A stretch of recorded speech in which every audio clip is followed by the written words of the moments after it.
من المعروف إن الكداب بيرتبك شوية ويتجنب يبص في عين اللي قدامه، لكن إزاي تعرف الكداب الذكي اللي بيداري على نفسه؟ ده اللي هنعرفه مع بعض في حلقة النهاردة.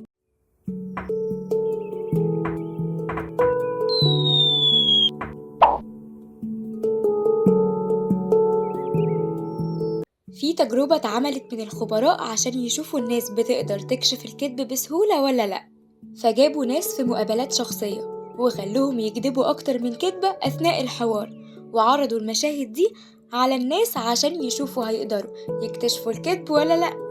والنتيجة كانت إنهم كشفوا اللي بيكذبوا وهم باصين بعيد ومتجنبين النظر في عين اللي قدامهم بنسبة 80%، في حين إن اللي كان بيبص في عين اللي قدامهم وهم بيكذبوا ما اكتشفوش فيهم إلا نسبة بسيطة. وكانت نتيجة الإحصائية إن 30% بس من الكدابين هم اللي بيتجنبوا النظر في عين اللي قدامهم، و70% اللي هم الباقي اللي بيتعمدوا يبصوا في العين بشكل مباشر. طب إزاي تكتشفوا الكداب الذكي اللي بيبص في عينكم على طول؟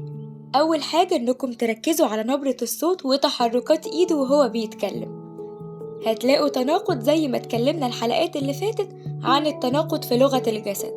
ولو لقيتوا حد فاضل باصص في عينكوا أغلب الوقت وهو مستمع أو بيرد بسيط، فده معناه حاجتين: إما إنه مستمتع بكلامكم وساعتها هتلاقي حدقة عينه واسعة، أو إنه عنده شعور عدائي تجاهك وساعتها هتلاقي العكس، وهتلاقي ملامح وشه جد بزيادة وما فيهاش تفاعل مع كلامك.